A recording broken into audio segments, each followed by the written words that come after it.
I never thought my marriage would end over a sentence so unbelievable that my brain refused to accept it. My name is Ethan Brooks. I'm 34, I work as a cybersecurity consultant outside Chicago, and until 3 weeks ago, I believed I had the kind of marriage people envied. My wife, Olivia, and I had been together for 6 years and married for almost 4. We had a beautiful home, stable careers, no financial stress, and we had recently started talking seriously about having children. At least that's what I thought. Looking back now, I realize I was the only one planning a future. Olivia had already started rewriting hers, and somehow I wasn't part of it anymore. It all began on an ordinary Thursday evening. I had cooked dinner after work, something simple because we both had long days, and we were eating in the kitchen while talking about random things. The conversation felt completely normal until Olivia suddenly put her fork down and looked at me with an expression I couldn't quite read. She asked if I would promise not to get angry before she told me something important. I laughed because couples usually said things like that before admitting they had scratched the car or forgotten an anniversary. I had no idea my entire life was about to change. I smiled and told her to just say whatever was on her mind. She took a deep breath before quietly saying, "I've been thinking a lot about becoming a mother, and I don't think I want my first child to be yours." At first, I honestly thought she was joking. I even waited for her to smile, but she didn't. Instead, she looked completely serious. Before I could respond, she continued speaking as calmly as if she were discussing weekend plans. She told me that her ex-fiancé, Jason, had recently come back into her life, that they had been talking for months, and that he had finally changed his mind about wanting children. Then she said something I'll probably remember for the rest of my life. She said she believed Jason should be the biological father of her first baby because they had dreamed about starting a family years ago, and she wanted to give that dream one more chance. I just stared at her, convinced I had misunderstood every word. I asked her if she realized she was saying this to her husband. She nodded without showing the slightest sign of guilt. Then she explained that she didn't actually want to leave me. According to her, we could stay married, keep living together, and raise the baby as a family. She said biology mattered to her, but our marriage still mattered too. She genuinely expected me to accept another man fathering our child while I continued paying the mortgage, planning family vacations, and pretending everything was normal. When I asked how long she had been talking to Jason, she admitted it had been almost 5 months. 5 months of phone calls, lunches, and secret conversations, all while coming home every night and kissing me goodnight. The strangest part wasn't what she said. It was how calmly she said it. There were no tears, no apology, and no hesitation. It sounded like she had rehearsed the conversation dozens of times before finally deciding to include me in a decision that had already been made. I asked whether she still loved me, and after a long pause, she said she did. But loving me and wanting Jason to be the father of her child were, in her words, two completely different things. That sentence hurt more than anything else because it told me exactly where I stood. I wasn't the man she dreamed about anymore. I was simply the safe option, the stable husband who could provide the life she wanted while someone else gave her the future she truly imagined. I couldn't think clearly after that. Instead of arguing, I quietly cleared my plate, placed it in the sink, and walked into the living room. Olivia seemed surprised that I wasn't yelling. She probably expected me to beg her to stay or fight for our marriage. I did neither. I simply sat there in complete silence while she went upstairs as though we'd just finished discussing grocery shopping. Nearly an hour passed before my phone buzzed with a notification from our shared cloud photo account. Normally, I ignored those alerts, but something told me to open it. 3 new pictures had been uploaded. The first showed Olivia sitting across from Jason at a small cafe. The second showed them smiling together. The third picture made my heart stop. Sitting on the table between them was a folder with the logo of a fertility clinic, and Jason's hand was resting on top of it while Olivia smiled directly at him. They hadn't just been talking about the future. They had already started planning it, and somehow I had become the last person to find out. I barely slept that night. Every time I closed my eyes, I saw that fertility clinic folder sitting on the cafe table between Olivia and Jason. It wasn't just the pictures that haunted me. It was the realization that this wasn't some impulsive fantasy she had come up with over dinner. It had been carefully planned for months while I was completely unaware. By morning, I had made one decision. I wasn't going to confront her again until I knew the entire truth. If my marriage was really falling apart, I wanted facts instead of excuses. The next morning, Olivia acted as though nothing unusual had happened.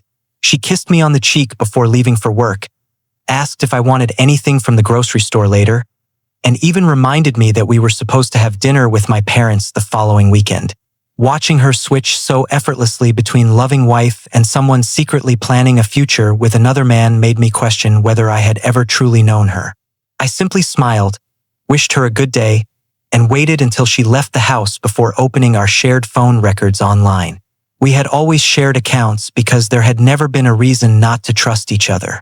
Within minutes, I noticed Jason's number appearing almost every single day.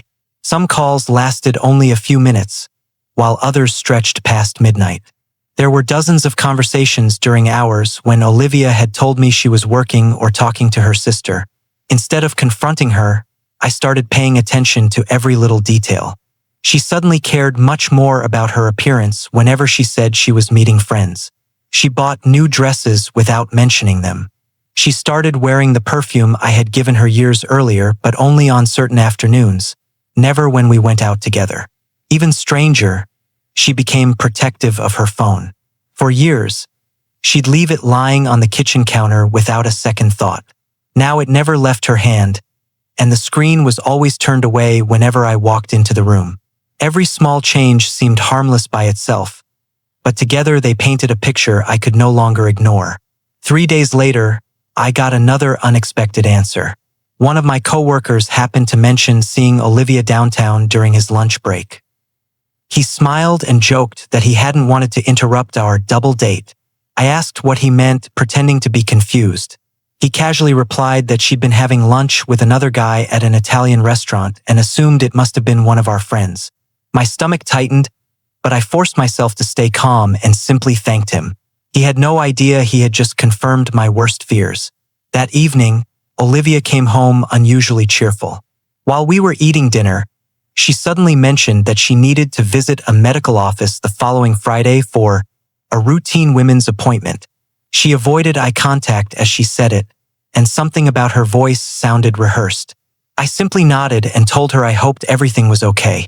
She smiled with visible relief, probably believing I had accepted her explanation without question. What she didn't know was that the clinic logo from the photograph was already burned into my memory. Friday wasn't a routine appointment. It was another step toward the future she was building with Jason. As the week came to an end, I realized something even more painful than the betrayal itself. Olivia wasn't acting like someone who felt guilty. She genuinely believed I would eventually understand her decision. In her mind, I wasn't losing my wife.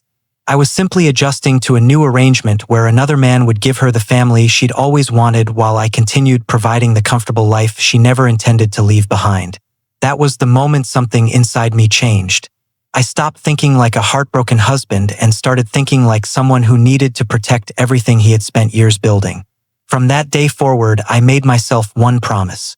I wouldn't waste another second trying to save a marriage that only one of us was still fighting for. Instead, I would quietly prepare for the day Olivia finally realized that every choice has a price, and hers was about to be far more expensive than she ever imagined.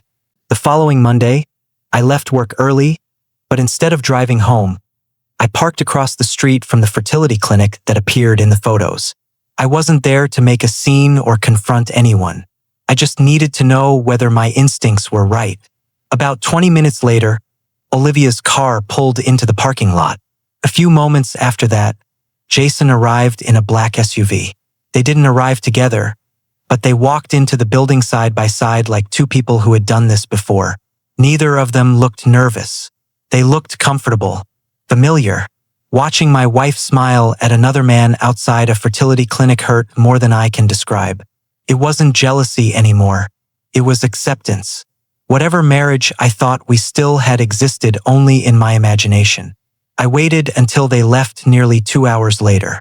They walked out carrying a large white envelope, laughing about something I couldn't hear. Jason gently opened Olivia's car door for her before she drove away. It wasn't dramatic. They didn't kiss or hold hands. Somehow that made it worse. They behaved like two people who already believed they had a future together. I sat in my car for several minutes after they disappeared, staring at the clinic entrance, before finally starting the engine. On the drive home, I realized something important. I had spent days wondering whether our marriage could still be saved. After seeing them together, I stopped asking that question entirely. That evening, Olivia came home looking happier than she had in months. She talked about work, asked what I wanted for dinner, and casually mentioned that she might be busy the following week because she had a few appointments. I simply nodded while pretending to read emails on my laptop. Every lie came out so naturally that it almost sounded believable. After dinner, she went upstairs to shower, leaving her purse on the kitchen chair. Normally, I would have never touched it, but nothing about our marriage was normal anymore. I wasn't looking for excuses to invade her privacy. I was looking for the truth she had refused to give me. Inside one of the side pockets was another envelope from Lakeside Fertility Center. My hands actually trembled as I opened it.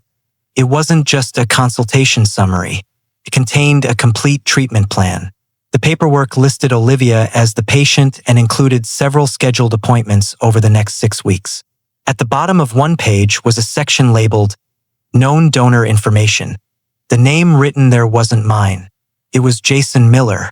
Seeing another man's name where mine should have been felt like someone had reached into my chest and squeezed my heart. She hadn't been considering different options. She had already chosen the father of her future child, and she had done it while wearing my wedding ring. I carefully returned every document exactly where I found it before she came downstairs. During the rest of the evening, I acted exactly as I always had. We watched television together, talked about a movie coming out the following month, and even discussed repainting the guest bedroom someday into a nursery. The irony almost made me laugh. She was talking about decorating a room for a baby she never intended to have with me. Every word she spoke confirmed the painful truth I'd been avoiding. I wasn't her partner anymore. I was simply the man paying for the life she planned to leave behind. The next morning, instead of driving to my office, I turned into a downtown parking garage and walked into one of the most respected family law firms in the city. I had scheduled the appointment the night before. Sitting across from the attorney, I didn't waste time telling him how heartbroken I was. I handed him copies of our financial records, property documents, investment accounts, and every piece of evidence I'd quietly collected over the past week. When I finished explaining everything, he leaned back in his chair and looked at me for several seconds before saying something that completely changed my mindset. "Ethan," he said calmly, "your wife has been planning her future for months. It's time you started protecting yours." As I left his office with a folder full of legal instructions in my hands, I wasn't thinking about revenge anymore.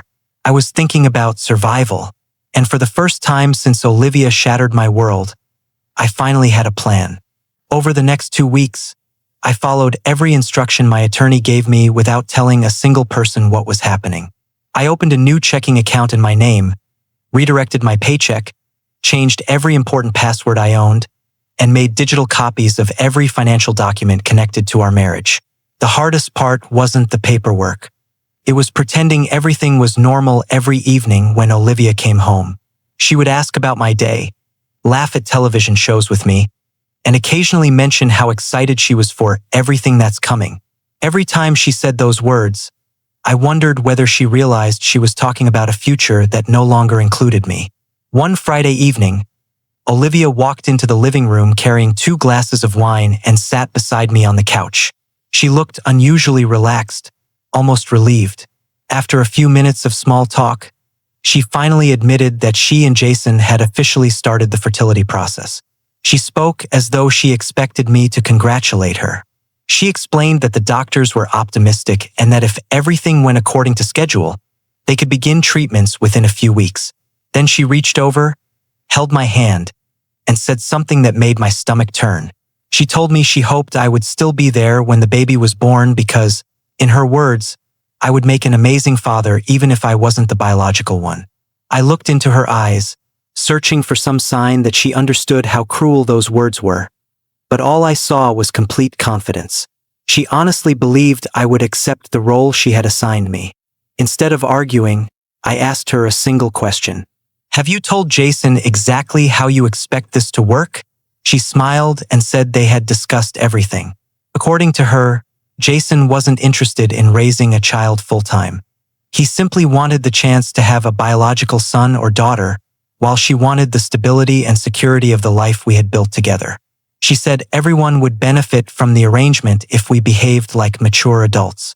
At that moment, I realized something I hadn't fully understood before. This wasn't just betrayal. It was entitlement. Olivia believed she could redesign our marriage without asking for my permission because she never imagined I would actually walk away. The following Monday, my attorney called with news that surprised even me. During his review of our financial records, he discovered that nearly every major asset had been purchased using money I had inherited before our marriage. The house down payment, my investment portfolio, and even the vacation property we had recently placed under contract all had clear documentation proving where the money came from. He explained that while the divorce would still require negotiation, those records significantly strengthened my position. Before ending the call, he gave me one piece of advice. Don't confront her again. Let her keep believing she's in control. I agreed immediately because, for the first time since all of this started, I understood the value of silence. 3 days later, I accidentally learned something Olivia had never intended for me to hear. I had come home early after a client meeting was canceled, and as I walked toward the front door, I heard voices coming from the backyard. Olivia was sitting on the patio with her phone on speaker. Jason's voice was loud enough for me to recognize instantly. He laughed and asked, "So, has Ethan figured anything out yet?" Olivia laughed too. "Not even close. He still thinks I'm trying to work through my feelings. He's too nice to question anything." Jason responded with a sentence that erased every remaining ounce of sympathy I had for either of them. "Good. Once the baby comes, he'll be paying for everything anyway." They both laughed. I stood there behind the fence, completely frozen, listening to the two people who had turned my marriage into nothing more than a financial plan. I quietly backed away before either of them noticed I was home. I didn't feel angry anymore. Anger had been replaced by clarity. They hadn't simply betrayed me emotionally. They had built an entire future around the assumption that I would continue funding it. As I drove away from the house that afternoon, my attorney called again to tell me the divorce petition was complete and ready to be filed whenever I gave the word. I looked at the road ahead, took a deep breath, and answered with only 2 words: "File it." From that moment on, the countdown had officially begun, and Olivia still had no idea that the life she thought was guaranteed was only days away from disappearing forever. For the next 10 days, Olivia lived as though everything was falling perfectly into place. She spent more time out of the house than in it, claiming she had extra work meetings or dinner with friends, but I had stopped asking questions. Every answer she gave me was another lie, and I was no longer interested in hearing them. My attorney handled the legal paperwork while I quietly handled everything else. The movers were scheduled. A furnished condo downtown was waiting for me. Every item I had purchased before the marriage or with my inheritance had been carefully documented. I wasn't planning some dramatic act of revenge. I was simply making sure that when I left, I wouldn't spend years fighting over things that clearly belonged to me. One evening, Olivia surprised me by asking if we could have dinner together at our favorite steakhouse. She smiled the entire night, almost like the woman I had fallen in love with years earlier. Halfway through dinner, she reached across the table and squeezed my hand. "I know this hasn't been easy for you," she said softly, "but I really appreciate how understanding you've been." I looked at her for a moment before asking, "Do you honestly believe what you're doing isn't destroying our marriage?" She hesitated before saying something that still amazes me to this day. "Marriage changes, Ethan. People change. Families don't always look traditional anymore. I thought you'd eventually realize that love is bigger than biology." I nodded slowly, not because I agreed, but because I finally understood how differently we viewed the word love. To her, love meant asking me to sacrifice everything while she sacrificed nothing. The following Friday, Olivia announced that her first fertility procedure had officially been scheduled for the next Tuesday morning. She seemed genuinely excited, almost glowing with anticipation. Then she asked if I could take the day off work because she might need someone to drive her home afterward if Jason became busy. For a second, I wasn't sure I had heard her correctly.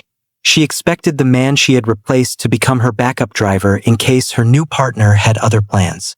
I simply smiled and told her not to worry because everything would work out exactly the way it was supposed to. She smiled with relief, completely misunderstanding what I meant. The weekend before her appointment, Olivia packed a small overnight bag and told me she would be staying at Jason's apartment so they could arrive at the clinic together early Tuesday morning. Before leaving, she hugged me and whispered, "Thank you for giving me the space to figure out my future." I hugged her back for the last time and quietly replied, "I hope you find exactly what you're looking for." She walked out the front door believing those words were supportive. In reality, they were goodbye. The moment her car disappeared down the street, my phone rang. It was the moving company confirming their arrival time. Within an hour, 3 trucks were parked outside the house. Every piece of furniture I had personally purchased was carefully wrapped and loaded. My office equipment, electronics, family heirlooms, artwork, kitchen appliances, and even the custom dining table I'd saved months to buy all left with me. I photographed every room before and after the move, making sure there was a complete record of everything. Olivia's personal belongings remained untouched exactly where she had left them. Her clothes stayed in the closet, her jewelry remained in the dresser, and every personal item that belonged to her was carefully left behind. By sunset, the house no longer looked like the home we'd built together. It looked like a shell filled with memories that no longer belonged to either of us. Before locking the front door for the final time, I placed a large envelope in the center of the kitchen island where she couldn't possibly miss it. Inside were the divorce papers, a letter from my attorney, copies of financial records showing exactly who had paid for nearly every major purchase in the house, and one handwritten note from me. It simply read, "You said you wanted a future built with Jason.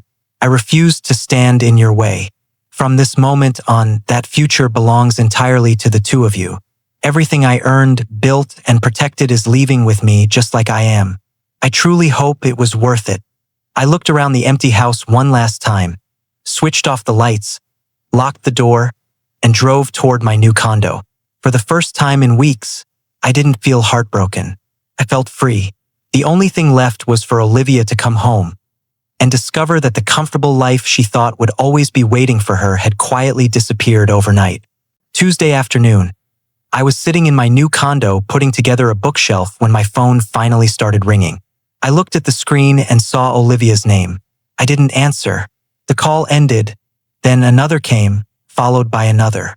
Within 15 minutes, she had called more than 10 times. A text message finally appeared.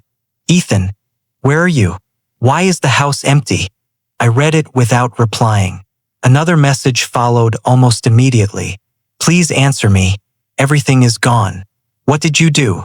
I locked my phone, took another sip of coffee, and continued assembling the bookshelf. For weeks, she had ignored my feelings while planning a future with another man. For the first time, she was the one being forced to sit with uncertainty. About half an hour later, someone began pounding on my apartment door. When I looked through the peephole, I saw Olivia standing there with tears running down her face. The hospital wristband was still wrapped around her wrist, and Jason was standing a few feet behind her with an irritated expression. I opened the door but stayed inside. Olivia immediately looked past me and froze. Nearly every piece of furniture from our old house was sitting in my apartment exactly where I had arranged it. The living room, dining table, bookshelves, artwork, and even the coffee machine she'd used every morning were all there. Her eyes slowly filled with disbelief as she realized I hadn't acted out of anger. I planned every detail. She held up the envelope I had left behind and asked in a trembling voice if I was really divorcing her. I calmly told her that she had ended our marriage long before I filed the paperwork. Signing the documents had simply made it official. She kept shaking her head, insisting this wasn't what she wanted. I asked her what part surprised her. Was it the divorce, the empty house, or the fact that I refused to finance the future she planned with another man? She couldn't answer. Instead, She whispered that she thought we would eventually figure everything out. Hearing those words almost made me laugh because, in her mind, figuring it out meant I would continue paying the bills while she built the family she actually wanted with Jason. Jason finally stepped forward and tried to calm the situation. He said we were all adults and there had to be a reasonable solution. I looked directly at him and asked what solution he had in mind. Was he offering to pay the mortgage, replace everything I'd bought, or provide the comfortable life Olivia expected? His confident expression disappeared almost instantly. He admitted they hadn't discussed where they would actually live after everything settled. Olivia turned toward him in complete shock. She asked if she wasn't supposed to move into his apartment. Jason awkwardly admitted that his apartment only had one bedroom and that he'd assumed they would buy a house later. She asked how they were supposed to afford that, but he didn't have an answer. For the first time since all this began, I watched Olivia realize that the future she'd imagined had never actually existed. It had been nothing more than a fantasy built on the assumption that I would keep providing financial stability while they chased their dream. The silence between them became almost painful to watch. Jason avoided looking at her, and Olivia slowly looked back at me with tears streaming down her face. She quietly admitted she had made a terrible mistake and begged me to at least talk things through. I told her there was nothing left to discuss. She hadn't just betrayed my trust. She had expected me to accept being a spectator in my own marriage while another man became the father of the family we'd promised to build together. Some betrayals don't deserve a second conversation. They deserve a final goodbye. As I gently closed the apartment door, I could still hear them arguing in the hallway. Their voices became louder as the elevator arrived, and by the time the doors closed, they were blaming each other for everything that had happened. I stood in my quiet apartment and realized I didn't feel anger anymore. The pain was still there, but it no longer controlled me. My attorney had already confirmed that our first court hearing was only a few weeks away, and thanks to the financial records and documentation we gathered, things were looking very much in my favor. Olivia believed the worst part of her story had been walking into an empty house. She had no idea the courtroom was about to teach her an even harsher lesson. That selfish decisions don't just cost relationships. Sometimes they cost the entire life you thought would always be waiting for you. 3 weeks later, the divorce process was moving faster than Olivia had expected. My attorney had requested full financial disclosure from both sides, and that was when the reality of her decisions finally began catching up with her. The judge ordered temporary financial arrangements until the divorce was finalized, and because I had already separated my finances legally, Olivia suddenly found herself responsible for expenses she had never imagined paying alone. The mortgage still had to be paid, utility bills continued arriving, and the legal fees kept growing every week. Jason had promised to help, but promises were a lot cheaper than actual money. Within a month, Olivia was borrowing from her parents just to keep up with basic expenses, while Jason repeatedly found excuses for why he couldn't contribute as much as he'd originally claimed. One afternoon, I received a call from Olivia's older sister, Megan. We had always gotten along well, and she sounded exhausted before she even said hello. She asked if I would agree to meet Olivia one last time because, according to her, Olivia hadn't stopped crying for days. At first, I refused. I didn't see the point of reopening wounds that were finally beginning to heal. But after thinking about it for a day, I agreed to meet at a quiet coffee shop near my office. I wasn't going there to save my marriage. I was going there to close that chapter of my life properly. When I walked into the cafe, I barely recognized the woman sitting by the window. Olivia looked thinner, tired, and emotionally drained. The confidence she'd carried for months had completely disappeared. She stood as I approached, but I remained standing instead of hugging her. After a long silence, she quietly apologized. Not the kind of apology people make when they're caught. It sounded like someone who had finally understood the damage they had caused. She admitted that she'd spent months convincing herself she could somehow have both lives at once. She thought she could keep the stability of our marriage while chasing the dream she'd never fully let go of with Jason. She confessed that she had mistaken my patience for weakness and my loyalty for something that would always be there no matter how badly she treated me. Then she told me something I never expected to hear. Jason had changed almost immediately after the fertility procedure. Once they started talking about finances, housing, and raising a child together, he became distant. The romantic fantasy they had built over months quickly turned into arguments about money, responsibility, and expectations. She admitted that he'd recently told her he wasn't ready to become a full-time father after all, and that maybe they had rushed everything. Hearing those words didn't make me happy. It simply confirmed what I'd already suspected. Their relationship had been built on excitement, not reality. The moment reality arrived, everything started falling apart. With tears running down her face, Olivia looked directly at me and asked the question I knew had been coming. She wanted to know if there was any chance we could start over. She said she'd end things with Jason immediately, go to marriage counseling, sell the house if she had to, and spend the rest of her life proving she could become the wife I deserved. For a few seconds, I simply looked at her without speaking. Then I quietly told her that forgiveness and reconciliation are not the same thing. I explained that one day I might forgive her because I didn't want to carry anger for the rest of my life, but trusting her again was impossible. The marriage she wanted to save wasn't destroyed by one bad decision. It had been destroyed by months of lies, secret plans, and the belief that I would always be waiting if everything else fell apart. I stood up, placed a few dollars on the table for my coffee, and wished her the best before walking toward the exit. Just before I reached the door, Olivia called my name one final time. When I turned around, she quietly said, "I lost the only person who ever truly loved me." I gave her a small nod and replied, "No, Olivia, you didn't lose me the day I filed for divorce. You lost me the day you decided another man deserved the future we promised each other." Without waiting for another response, I walked out into the afternoon sunlight feeling lighter than I had in months. Some endings don't feel like heartbreak. Sometimes they feel like finally getting your life back. The divorce was finalized just under 4 months later. By then, there wasn't much left to argue about because every financial record, every bank statement, and every document supported exactly what my attorney had been saying from the beginning. The judge ruled that the assets I'd purchased before the marriage and those funded by my inheritance would remain mine. The house was sold, and after the remaining mortgage and closing costs were paid, I received the larger share because I had provided the down payment and covered most of the monthly payments. We each kept our own retirement accounts, our own vehicles, and our personal belongings.